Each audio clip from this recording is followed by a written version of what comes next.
sortie voilà sortie boo xamante ni le président Bassirou Diomaye Faye donc moo ko def donc qui proclame son indépendance n'est-ce pas loolu la ñu wax Ousmane yaa ngi ree je pense que affaire yi amal na la solo le président Bassirou Diomaye Faye donc a récemment fait une déclaration marquante en affirmant sa volonté d'indépendance politique et stratégique donc cela peut être compris comme une volonté de prendre des décisions yoo xamante ni souveraine la benn cela peut être prise en compte pour dire que dafa bëgg réduire li nga xamante ni moo di certaines influences extérieures mën nañ xool aussi ñu ni c'est pour affirmer une nouvelle orientation pour le pays et cetera mais par rapport à la sortie foofu la ñuy des Vito yow la moo ci sa jàngat. Bon, la sortie du président c'est-à-dire que man li ma ciy wax mooy c'est un président qui doit être motivé. Qui doit être motivé. waaw pourquoi. parce que c'est un jeune. et quoi. ba pare aussi amul benn poste de responsable bu mu setee politiquement. musul nekk maire musul nekk adjoint au maire comprendre nga musul nekk député musul nekk ministre. te il est devenu président de la République de tous les Sénégalais. xam nga yow tey exemple bu fekkee da nga am poids boo xam 90 kilos lay pesé. ñu teg sa bopp loo xamante ne yow attanoo ko bu baax. nga yenn ko di jéem a góorgóorlu daan da nga jéggi tali bi di dox ay nit dox sa ginnaaw di la ba max xam nga loolu danger la. boo def nag di nga daanu ànd ak li nga yenu daanu. comprendre nga moo tax aussi y a ce qu'on appelle l'ingénierie psychologique. Sa psychologie doit être forte il doit être bien entouré parce que dafa toll ci benn moment boo xamante ni déstabilisation envers le président de la République de tous les Sénégalais. kan moo koy jéem a déstabiliser. waaw mais à sa propre famille politique. mais pourquoi muy wax kon ça signifie que tey jii nii bu fekkente ne dafa wax indépendance prendre son propre wala sa propre indépendance ça signifie que tey jii nii danger am na. waaw mais xam nga tamit danger dañ koy anticiper. mais est-ce danger am na sax. te problème bi mooy est-ce que mën nañu wax indépendance d'autant plus que yàlla daa am ku mu ko booleel. waaw non attends yàlla dafa am ku mu ko booleel loolu dëgg la comprendre nga mais moom mooy la clé de voûte des institutions. comprendre nga moom mooy celui qui nomme les civils les nominations civiles et militaires ñoom ñuy taxaw di ko xarab sax ah ci bigam la ñu amee ay responsables. dafa am kun. comprendre nga. voilà léegi nag je pense bien que ni gis nga Ndiaga Daffé. xam nga sortie yi dafa commencé bari quoi président bu defee sortie sa famille politique def sortie jeunesse patriotique def sortie sortie bu bëree Sénégalais dinañ ko banaliser ba bu ñu nee sortie sax ñu foog sortie pédagogique la ñuy wax wala ñu foog sortie dem Ngor la ñuy wax wala sortie dem xool voile d'or la ñuy wax. non xool du ay caaxaan parce que bu yàggee les Sénégalais dinañ ci maar quoi. ci sortie yu bëri ak wax ju bëri ak détails yi. xam nga ay kii moo war a taxaw lii kii de diw ak diw est-ce que jubóo nañ jubóowuñu les Sénégalais ils en ont marre de ça quoi Sénégalais xam nga ñoom lan la ñu soxla c'est-à-dire que xam nga ils ont fait 2 ans te ils ont dit que ni le premier mandat ce sera un quinquennat de redressement. Redressement après impulsion après accélération redresser ils ont mis un plan de redressement économique ban impact la def ci Sénégalais actuellement nii ci poste Sénégalais plan de redressement économique boobu. ban impact la def envers les Sénégalais. te gis nga entre Sonko ak Diomaye yi c'est-à-dire que dafa romb rek Pastef mais dañoo toll ci niveau boo xam ne yaa da ngay gis affaire de pouvoir la léegi affaire de pouvoir boo xoolee j'ai entendu le PM il a dit que ni moom il va faire une autre sortie pour wax son vrai bilan le vrai bilan du 2 ans. tu as vu je vais faire le vrai bilan du 2 ans mais bu fekkee président def na sortie sax am lu mu wax moom day jàpp ni moom bu génnee bosam moo war a ëpp ampleur que boss président de la République. comprendre nga parce que actuellement dañoo toll ci conquête du pouvoir. La conquête du pouvoir moo tax il faut qu'il fasse très attention nag. waaw parce que réew yu am jafe-jafe yëpp xam nga réew yu tàkk yëpp réew yoo xamante ne seen économie yëpp dafa daanu xoolal réew yi nga xam ne yëpp seen jeunesse amuñu liggéey xam nga boo xool nekk si ginnaaw réew yi nga xam yëpp femmes yi aussi seen programme yi leen waroon defal yëpp xoolal réussirul li ko indi mooy conquête du pouvoir. ñaari nit taxaw kii taxaw fii kii taxaw fee ñuy xëccoo pouvoir kii naan man la gële boo xool gële naan man la ku nekk di xool fan ngay far.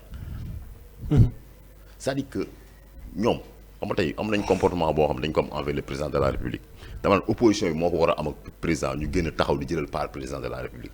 mais on dirait que sa famille politique ñu njëkk a taxaw opposé ko sa famille politique léegi nag loolu ban Diomaye léegi loolu moom nan la koy dundee quoi. mais en fait Vito le problème moo nekk lépp ci njëlbeen ba la en fait. parce que mais bien sûr maanaam détachement amul woon déjà au début mënuñoo bàyyi ba léegi détachement. day am xam nga y a ce qu'on appelle l'intérêt supérieur de la nation. bro xam nga tey exemple Pastef seen devise c'est don de soi pour la patrie et ça il nous parle de parti il faut qu'on parle de la patrie gars xam nga la politique de la jeunesse fan lañ ci toll exactement ci 2 ans yi ban impact la def Macky Sall quoi qu'on puisse dire waxoon nañ que la politique de la jeunesse est un axe central pour le PSE de l'acte 3 de la décentralisation gis nañ fi moo day plan d'urgence pour une réinsertion sociale socio-économique comprendre nga di dem budget et budget 400 milliards di ko dégager Sénégalais sax di dégg ni mu ngi dégg jël benn somme colossale di ko def bon envers la jeunesse mais ñii dama déggagul tey benn projet boo xamante ne wala benn programme boo xam ne dañ ko teg pour la jeunesse mu nekk un programme majeur ba jeunesse bi di ko waxtaanee man dama ko gisul quoi. wala ñu def benn rencontre avec la jeunesse xam nga ñëw daje si carte ñëw teg ay projet man c'est que man dama ko gisul. kon léegi bu ñu nekkee ci ay détails politiques jago aussi pour man loolu vraiment gain xam nga ça devient aussi. benn affaire quoi regrettable quoi vraiment xam nga ni ñu gën a redoubler d'effort gain gën a bàyyi xel askan wi. alors askan wi xoolal ñu ngi leen di xaar bu baax a baax. alors Ousmane. yow tey jii sortie bi yow itam dama lay laaj nan nga ko gisee parce que tey jii dem nañ ba bu sortie amee rek tey jii ni Bassirou Diomaye Faye bu génnee def sortie automatiquement suñu xel si lan lay dem Ousmane Sonko lay gaaruwaale wala peut-être Ousmane Sonko tax mu def sortie wala nangam sangam wala tey jii nii même bu Sonko demee itam moom itam def sortie dañuy naan Diomaye Bassirou Diomaye moo tax dañ dem ba maanaam tey ji dualité dafa am. mais Ndiaga Diomaye musul def sortie gaaruwaale. man moom wax dëgg yàlla je ne suis pas avec lui. yow sa xel. waaw mais musul def sortie man musuma gis sortie boo xamante ne le président Bassirou Diomaye Faye def na ko. c'est vrai di gaaruwaale nit. amul en fait mais xam nga problème bi mooy mooy ñëw mooy maanaam tey jii nii nekkul gaaruwaale boo xamante ni ci gémmiñ la tàmbalee maanaam tey ji dafa am koo xamante ni nangam mais on dit que par exemple tey jii nii benn message la boo xamante ni peut-être daf koy lancer parce que par exemple tey jii nii bu ñu nee indépendance mu génn wax ko ça signifie que moom day lancer benn message boo xam ne bu clair la à son concurrent direct la ñuy wax Ousmane Sonko. parce que Ndiaga nga ku ñëpp tuuf li nga tooy. kan lañ tëfli fu mu ne nii.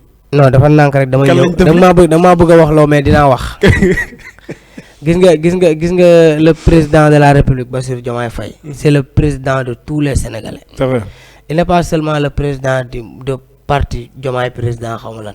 il a dit keroog wax na ko ne dafa demee ci récépissé coalition Diomaye.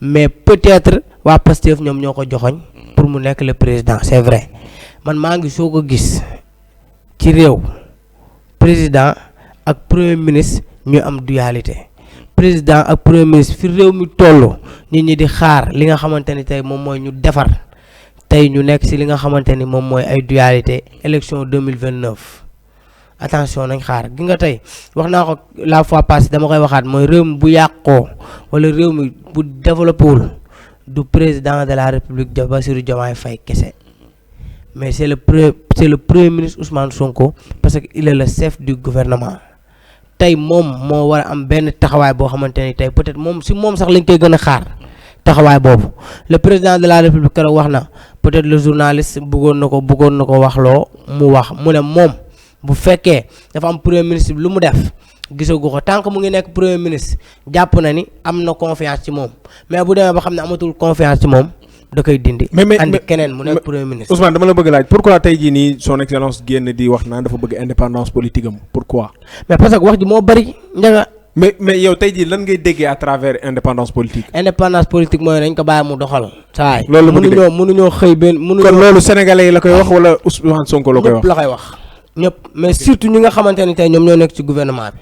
sénégalais moom kenn mënu leen tere wax force dañuy wax mais ñi nga xamante ne ñoom ñoo nekk ci gouvernement bi ñoo ko war a bàyyi mu doxal ndax tey mënoo jox nit boobu ba pare bëgg a bu ñëw rocc ci làmmiñ mais c'est vrai ndax tey ñoom peut-être dañ ko jiitaloon pour mu nekk le président mais il n'est pas le président de Pastef il est le président de tous les sénégalais Bassirou Diomaye Faye peu importe tey man comme vidéo li mu wax moom source de motivation la waroon nekk ci moom tey dañ ko waroon motiver jeune la jóge na kaso ñëw na prison peut-être am na lu bare xamu ko ci politique mais tey il tend vers mu ngi dem mais ñi nga xamante ni ñoom ñoo ko waroon dimbali buñ ko dimbaliwul tey est-ce que tey li ñu bëgg ci réew mi dinañ ko am attention nañ bàyyi loolu tey duo lañ waxoon mu nekkoon duo bu rafet Diomaye mooy Sonko mooy Diomaye mais Diomaye nekkatul Sonko nekkatul Diomaye. Ousmane man je suis pas d'accord avec ñu motiver ko parce que tey jii nii loolu dafay mel ni tey jii woote wàllu la quoi te tey jii bu fekkante ne moom ba muy accepter nekk président xamoon na risque yi alors woote wàllu lañ koy gën a gisee. mais président du benn nit de.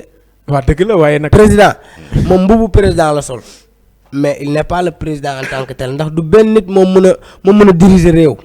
day am ñoo xamante ne ñoom lan moo tax ñuy def kon premier ministre président de l'Assemblée nationale ñuy def ay conseil des ministres def lu nekk parce que bëgg nañ tey ku nekk tey di nga ñëw wax ñun suñ sañoon nii lay doxee ak lii je pense que tey foofu lañ war a tool gi nga njaga barki alxuraanu karim 2 ans yii nii réew mi dafa metti réew mi dafa metti tey keroog exemple wane nañ ko gën a metti quoi dafa gën a metti te fekkee nii lay doxee day gën a metti te gi nga sénégalais toll nañ foo xamante ni tey ku ñu xamante ne yow yaa ñuy tardel dañ lay pousse wuti keneen andi keneen mu doxal keroog wane na ko Pikine fii complexe culturel Léopold Sédar Senghor 50 000 yi nga xamante ne moom la Abdoulaye Thimbo di maye 50 000 nga gis presque plus de milliers de personnes dem foofu noonu ba ñi nga xamante ni tey ñii am nañ ci ay blessures peut-être leneen ak leneen am fa pour lan parce que ce sont des situations yoo xamante ni tey ñooñu buñ sañoon duñ fa dem. Mouhamed nee na am na ñu si génn àdduna sax. waaw loolu lañ wax mais buñ sañoon ñooñu duñ fa dem mais réew mi moom metti